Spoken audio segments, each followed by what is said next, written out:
Miguel Ruiz, the same Don Miguel Ruiz that wrote the Four Agreements, one of my all-time favorite books. Let's say hello as well as you're joining us on Amazon Live. So welcome. I'm going to highlight the book for you in the carousel. So usually I'm here with you at noon Eastern. Today I had to back up that time. When the network says we go live at noon, then I get preempted here and we go live there. So today, again, just a little behind schedule, but that is what happens with my day job. So I'm thrilled to be with you, and thank you for joining me. Every day at noon, sometimes a little bit later, I give you a book review, and today the 3 questions was something that inspired me. I immediately caught the author's name, Don Miguel Ruiz. I adore the 4 Agreements. I find them fantastically challenging to live by and transformational at the same time. If you're not familiar with the 4 Agreements, it is a book that so many people revere and have for years and years, and I highly recommend it. It is something I've reviewed this past year, and the videos on that are available as well. Great book. I do believe it's in the carousel for you as well as one of the previous works of Don Miguel Ruiz. This one is from 2018, so let's get right to it. The 3 questions. So interesting that this book is so filled with profound wisdom, as many of his works are. 3 pearls of wisdom. It begins with a story. I'll give you just a quick little glimpse here. It is a long book, probably 200 pages or so. Not particularly difficult to read, but man, you could pause at least a good 50, 60 pages there and contemplate it for a while. There's a lot to think about. This book is filled with wisdom and filled with prompts, if you will, to think about life and to think about your mind, and also towards the end of the book to think about your body and treating your body well. He takes us on a really interesting exploratory journey about how you treat your body, and it's really fascinating. So we'll get there. All right, 3 pearls of wisdom. So he starts with, of course, a story, and the story is about a man who had trouble calming his horse, and a rear wheel broke off of his wagon on a country road. The story goes that a little boy came to help him and easily helped him away, but the man did not have any coins to offer as a payment. So he said, "Could I offer you some pearls of wisdom?" So the little boy answered, "Yes, I am truly honored that you would share your wisdom with me, sir." So the man leaned toward him and began to speak. "To find your way in this world, you need only to answer 3 questions, the man explained. And the 3 questions, of course, given to you as a teaser about this book, and they are, who am I? Now that's a big question, right? This book is seriously philosophical. So if you're not a seeker, this book is not for you. Who am I? What is real? And what is love? Those are the 3 questions he posits and offers for the boy. First, you must ask yourself, who am I? You will know who you are when you see who you are not. He offers this juxtaposition in all of these 3 questions, and it's really interesting. It's an interesting way to go about it, right? It's a matter of not seeing to get you to the clarity, or seeing who you are not to see who you are. I can see this when it comes to, maybe exploring life as a young adult, and you're trying new jobs and you realize, oh, I don't really like this one, I don't really like that one. You're kind of sorting through things. But he uses that as a metaphor for all of life, for actually seeing who you are in that way. Second, you must ask yourself, what is real? Now that is an interesting question, isn't it?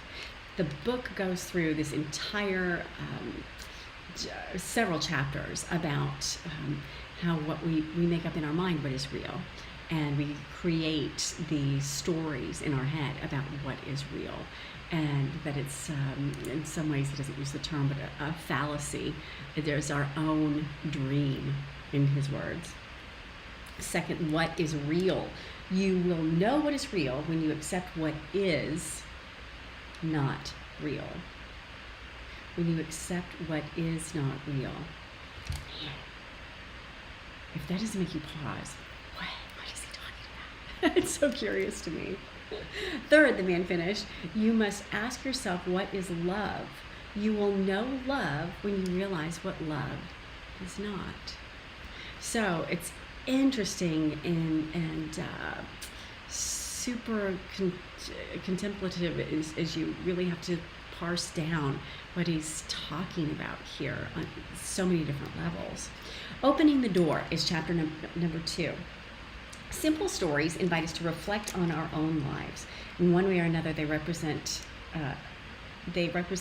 everyone's story. If a story is good, it has the power to inspire questions and encourage us to look for answers. So I think he's referring back to his chapter 1, right? If a story is very good, it can get under our skin and dare us to see the truth. If a story is very good, it can get under our skin and dare us to see the truth. Oh, this book is so beautifully written. It can open doors of perception. These stories leave us a choice: to be challenged by the truth or to close the door and continue walking a familiar path.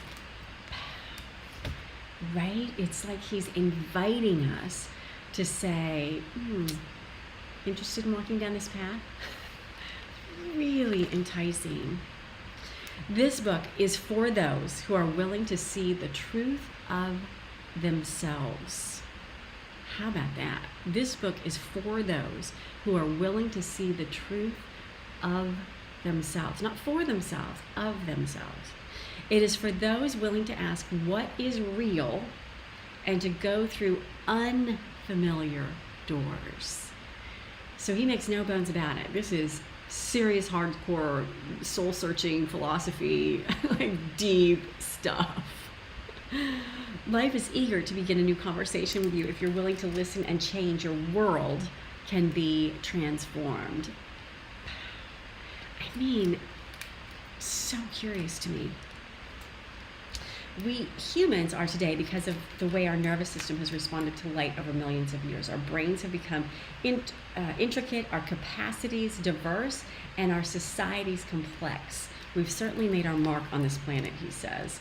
And yet, if we were asked what were we to show, what would we say? So he talks about, again, the benefit, the ideal world, getting along with ourselves, getting along with each other for the benefit of all humanity. So it's a very grand proposition that he puts out for us. And then he talks about, okay, so let's start as a family unit, kind of a microcosm of the larger picture. In an ideal family, children are made to feel safe and appreciated. And even just that made me pause for a moment. He defines an ideal family, giving children safety and appreciation. I thought, man, is there anything more foundational than that? Safety and appreciation. At the end of the day, wouldn't it be a great gift if more kids felt safe and appreciated? It's like the core of what you need as a child. Really fascinating stuff. And yet, so it's such simple language, right? So parents are inspired teachers and vigilant protectors. Groups of people form societies, and then he goes on talking about, being a citizen. So again, it's all about conscious. It's about compassion. He's sort of inspiring us or encouraging us along those lines, both on a very personal family basis, but then also in larger ecosystems, if you will, the neighborhood, the society, even the country, as it gets larger and larger with that ripple effect. It means, so he says, what is it to govern ourselves, to be in charge of our own thoughts, responsible for our own actions? We refuse to walk blindly through life. We see exactly what is and not merely what we prefer to see. Now, this has been a question that comes up in so many of these books I've been reading this past year. To see what is. It's such an interesting question, right? Because so many people, we all see our own perceptions of what is. So it's that he is leaning toward that there is actually a one foundational truth in it all. It's really, really intriguing to me. He says, in an ideal world, we don't punish ourselves repeatedly for one mistake. Going back to the 4 agreements, there's lots of references here to the concepts and ideas of the 4 agreements. So if you did enjoy that book, I think you will enjoy a lot of the references that are here. He says, we are not defeated by guilt and shame, nor do we inflict shame on anyone else. I just sat for a second and thought, wow, what a world that would be if no one inflicted shame on anyone else. Not moms, you can say that as a mom, not teachers, not family members. If no one inflicted shame on anyone else. Really impressive. He says, we all have fears we don't want to admit to ourselves, and yet we're not sure how to overcome them. We need love, but we're convinced on how to deserve it. Vincent, I love this. In the current day and age we are in, this message really can be powerful and make a better world. It's so true, Vincent. I totally agree with you. And I was pleasantly surprised by this book. Again, just written in 2018. Don Miguel Ruiz, I was just fascinated, of course, by his work with the 4 agreements. And you're so right. I think he's inspiring us, this current day and age. This message can really be powerful and make a better world. Vincent, I agree with you. Thank you for joining me today. I have to say, Vincent joining me on the chat and joining us on the chat on Amazon Live. Thank you for being here. I value your opinion. So we have fears we won't admit to ourselves. We're not always sure how to overcome them. We need love, but we're not convinced we deserve it. There's just these moments that he writes with such simple, clear words, but just piercing in the truth, right? Things I haven't contemplated. So fascinating. We get caught up in our own drama and take it all so seriously. Now that struck a chord with me. I am seeing this more and more. I don't know if it's age. I don't know if it's levity. I don't know if it's the pandemic. It's literally something now that I see again and again. We get caught up in our own drama and take it so seriously. Isn't that so true? So true. Okay, I'm going to pick up the pace here because I could talk about this book for days. I mean, I'm on page 13. There's just so many great epiphanies and prompts, questions, things that can make you go, that are in this book. It really is fascinating. All right, so for sake of time, basically it boils down to, and he says this time and again, you could say that our early training teaches us to deceive ourselves. We learn to lie. Now, as much as I wanted to reject that because it's a little painful, right? It's true. We lie to ourselves, right? Life is truth, and only life exists.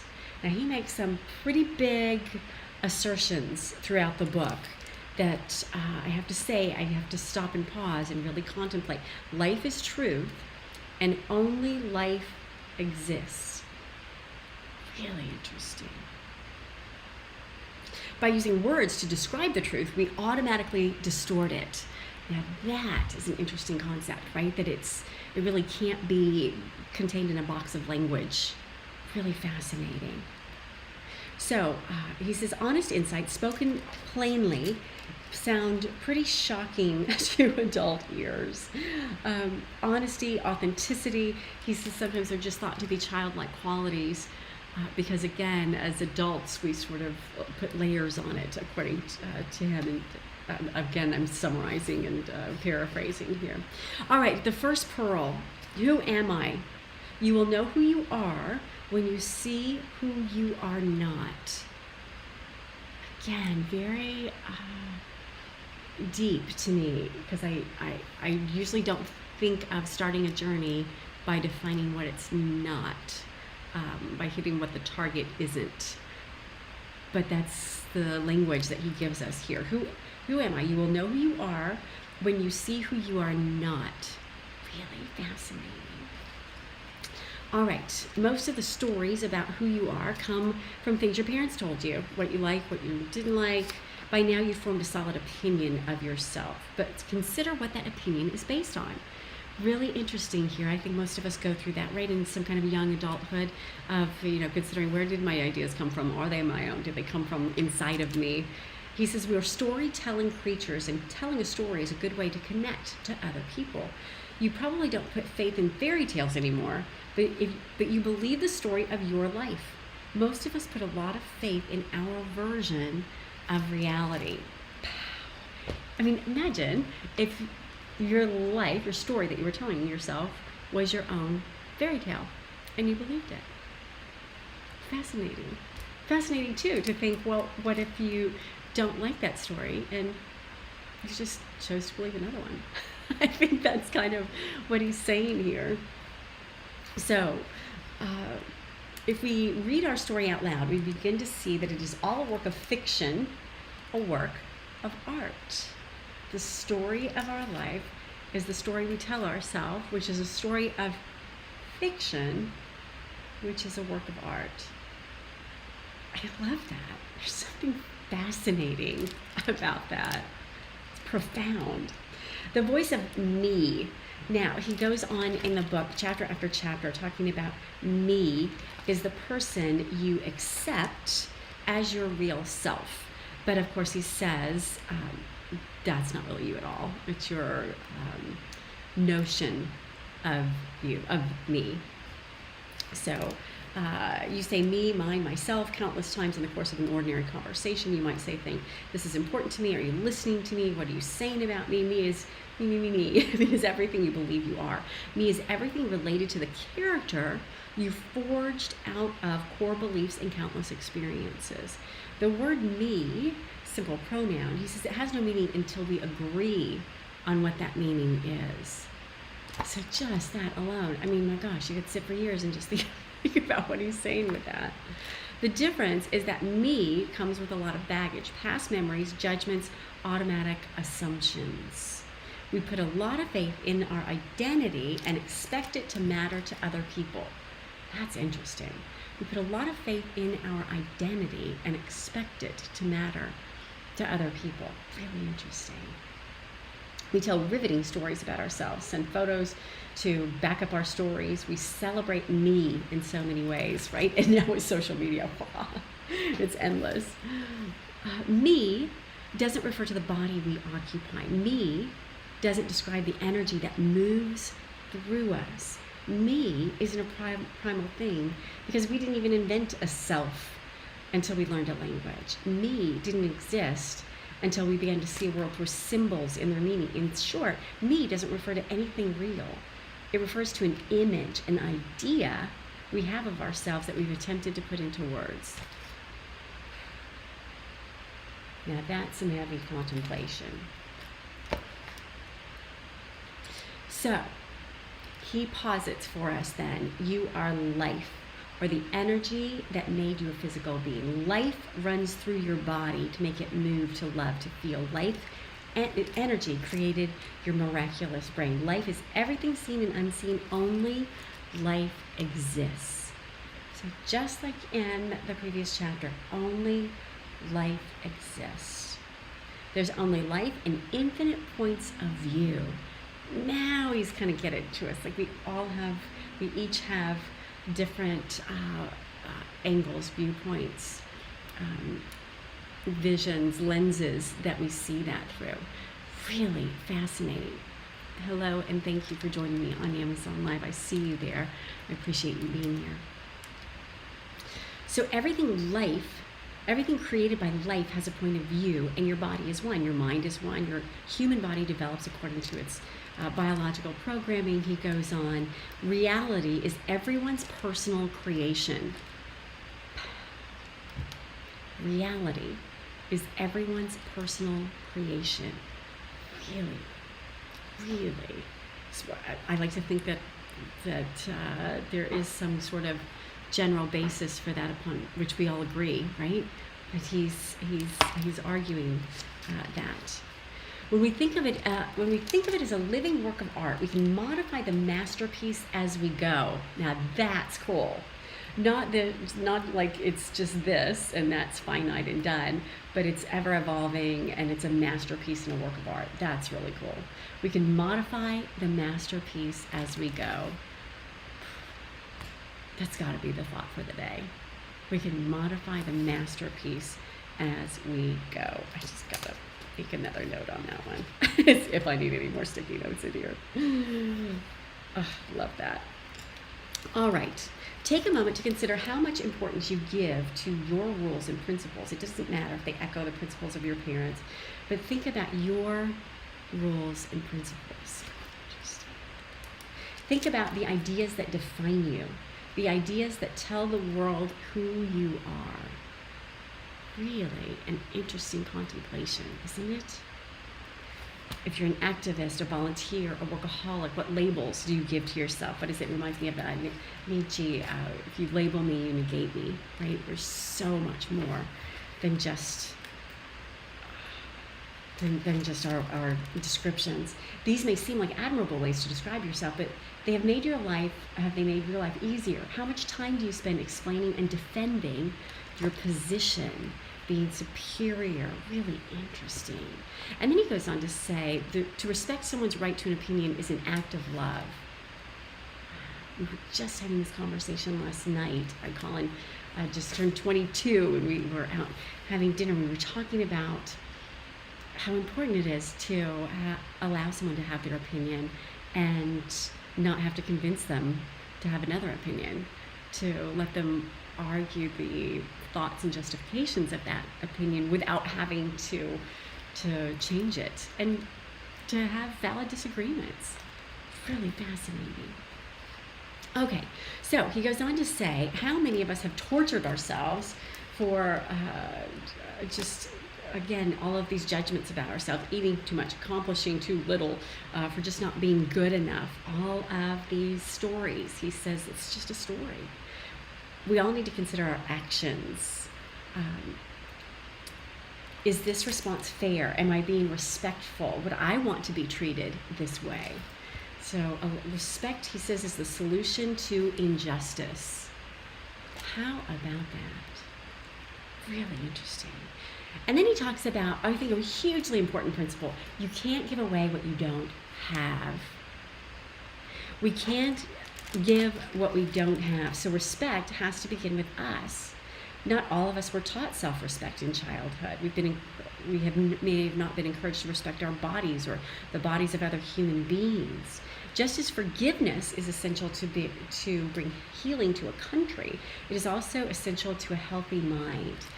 There's a concept for you, especially with so much happening right now, right? So written back in 2018. Really, really fascinating. He talks about how forgiveness takes the past off of our shoulders so we can go forward without its burden. Isn't that interesting? That, in my mind, puts forgiveness on the forgiver, not the forgiven, right? Forgiveness takes the past off our shoulders so we can go forward without its burden. Really interesting. So, then he goes on to say, when we think we're victimized, we become unreasonable.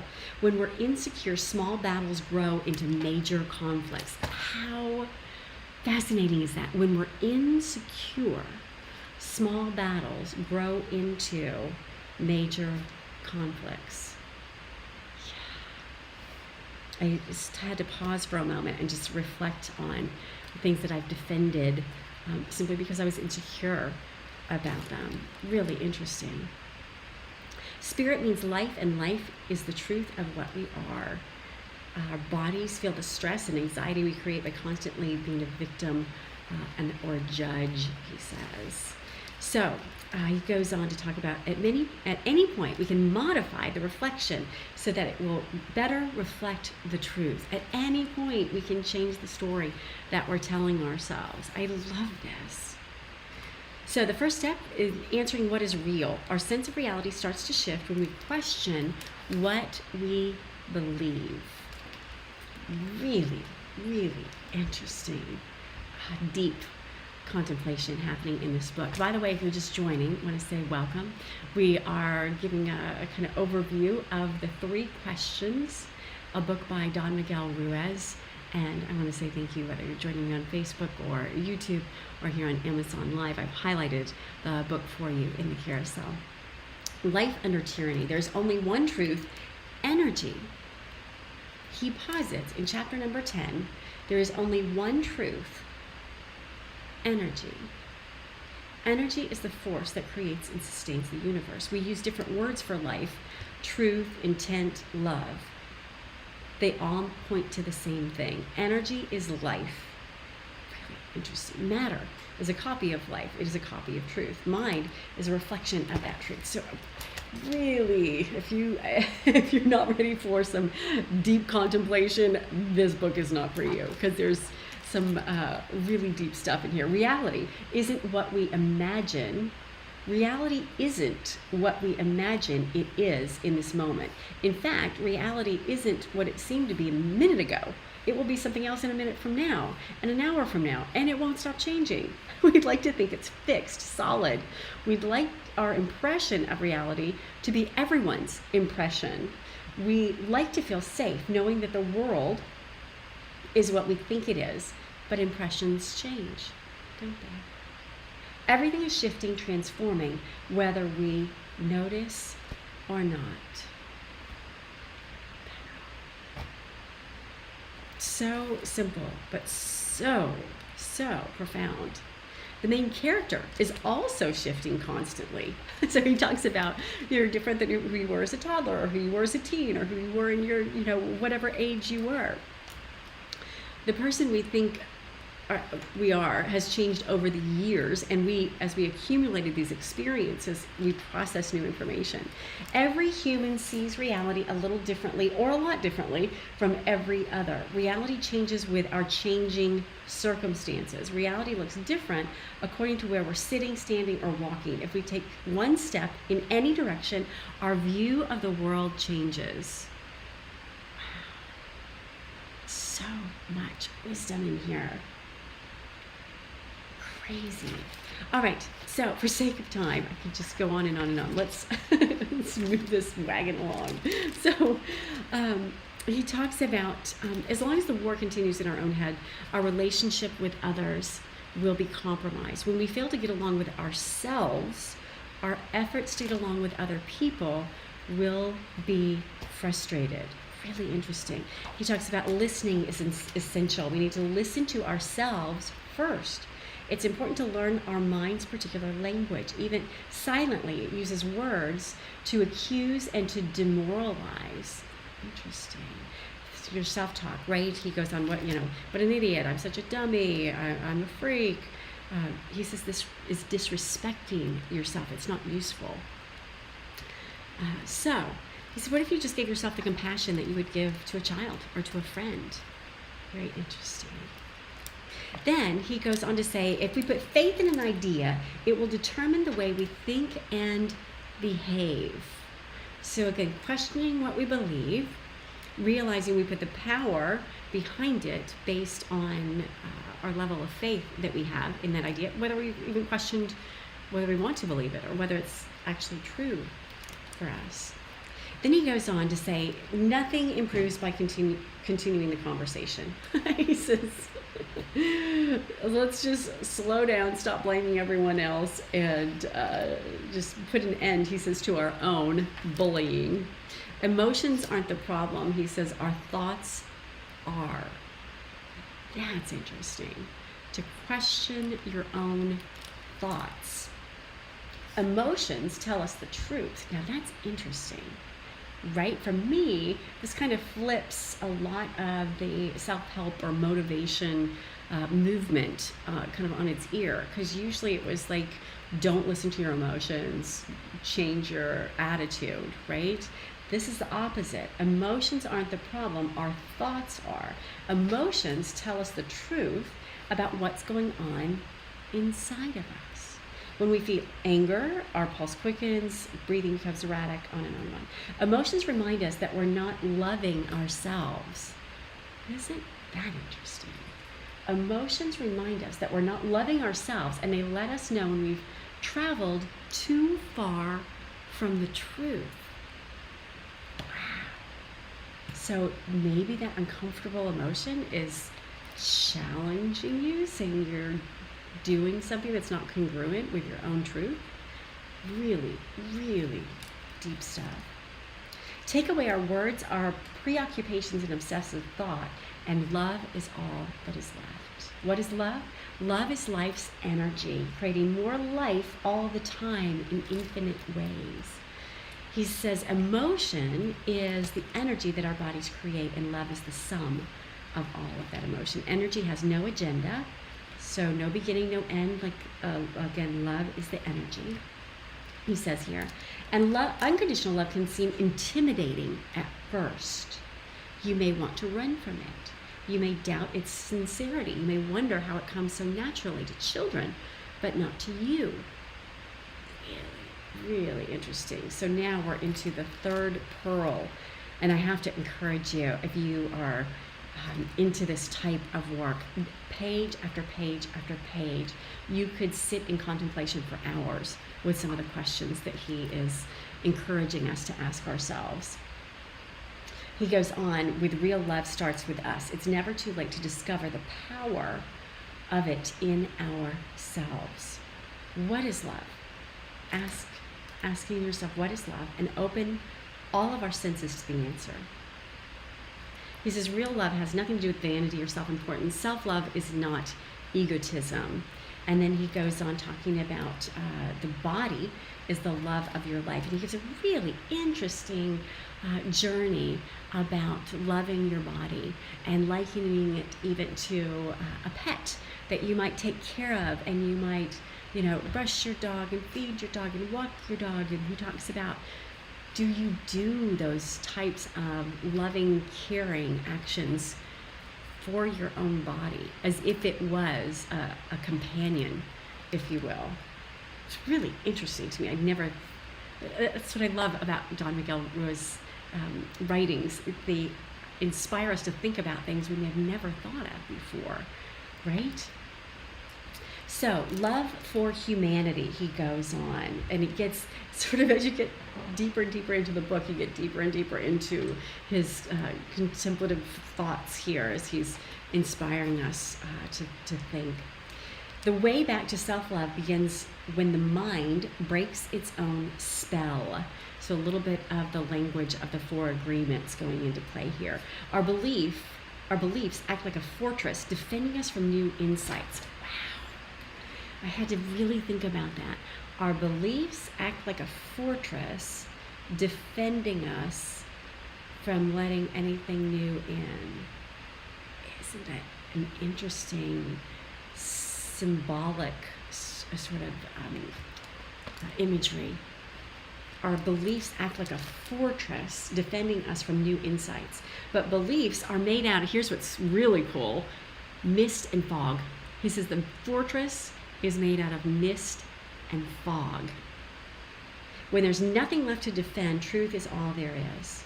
Great messengers have recognized this. Their wisdom is evident in their authenticity throughout the ages. He goes on and on and on about legacies and various other teachers who have shared this philosophy. So he goes on to say, once you imagine something, I had to sit for a moment with this.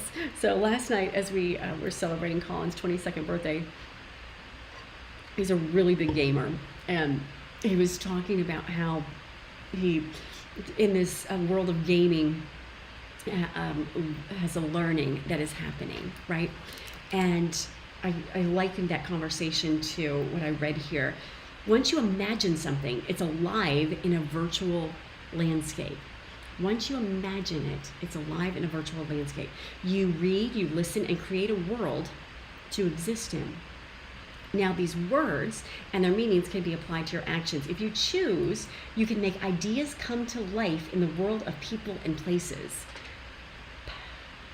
If you choose, you can make Ideas come to life in the world of people and places. This is how you built your personal reality in the first place. You watched, you learned, you had a desire drive you, and you built real things out of ideas.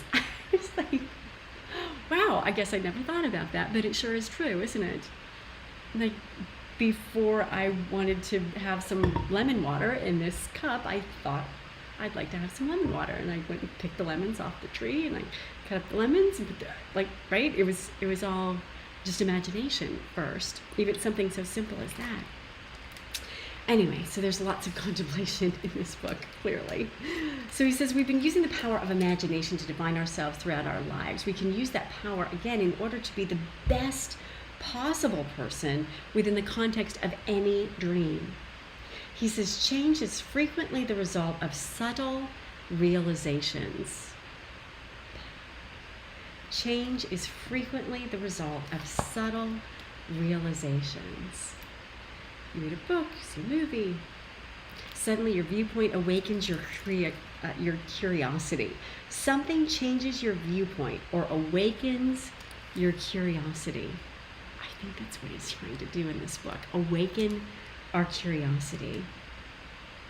Incidents might have changed the course of your life. They might have nudged you in a new direction or given you a direction when you had none. Life is teaching us all the time. The stories we tell about this life are fiction.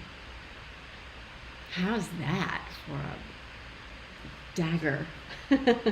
Me is the protagonist of this work of fiction. When me believes its worst stories, fear and paranoia rule the human body. And then he goes on to say, it's important to see how every human mind uses imagination to create its own version of reality. And actually, every mind creates its own version, get this, of unreality,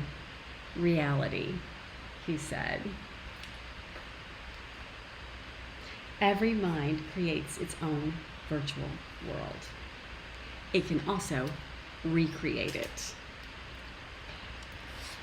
These are deep thoughts. Okay, so let's conclude. Back in chapter 18, he talks about fear and knowledge. Again, as I said, the deeper you get into the book, the deeper you get into the philosophy. Fear and knowledge. One of the biggest barriers to love is fear. Of course, fear is natural to every organism. It's meant to alert us to danger, preserve our physical lives. Irrational fear, he says, on the other hand, is different. It's the fear of something that doesn't exist. Irrational fear. So, I don't want to give away all the gems in this book. I just have to say that he has some serious questions for us to contemplate when it comes to fear, why we hold on to it. Why do we hold on to old beliefs? Because they become comfortable. Change is inconvenient and brings too many surprises. We want things to stay the same. We want our phobias. He says I had to stop and reread that again. We want our phobias to define us. In many cases, we don't know who we would be without our fears. Is that true? I don't know. It could also be that we just never got around to telling them goodbye. I like that. Maybe we just never got around to saying, oh, I don't really need that anymore.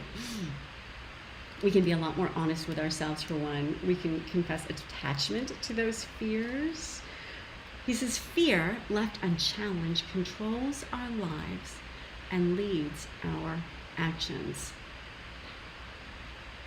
Fear, if left unchallenged, controls our lives and leads our actions. Isn't that interesting?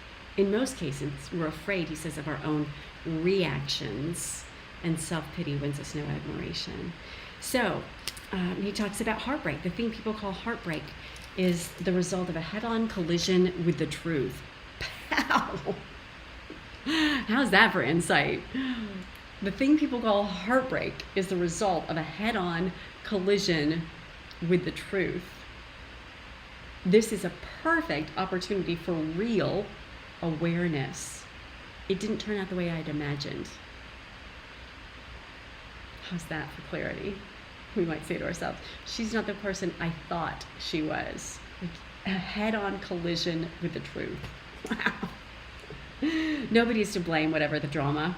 We're being given a chance to see what actually is rather than what we wanted to imagine.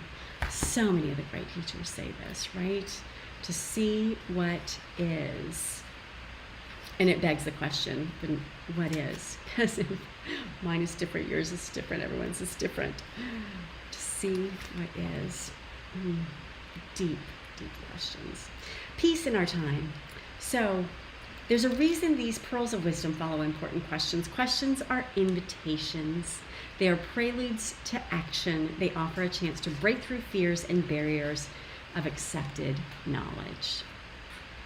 I think there's probably no better way to sum up the book here. And again, we're talking about the 3 questions by Don Miguel Ruiz. Most of us love to explore new worlds. We love it until we feel we're losing me.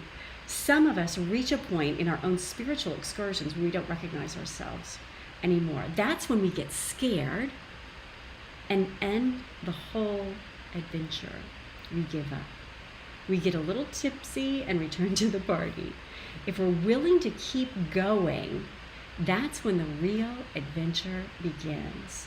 That's when life starts to play with us, talking to us, and calling us in our dreams. There's no better place to leave it than that. If you want some deep contemplation or some questions to inspire you, here it is. The 3 questions, Don Miguel Ruiz and Barbara Emery's. Amazing, amazing book. If you're ready for some soul searching, this book will definitely inspire you. So I hope I have inspired you today as well. I want to say thank you to Vincent. Thank you to Robert E. Wilson, following me on Amazon as well. I'm here with you each day at noon. Today a little bit late because my other live show was not changeable, but I'm glad to be with you every day at noon Eastern Time with another book review, either business or related to some type of motivation or inspiration. All right, I will see you tomorrow. Have a great rest of your weekend, and thank you for being here.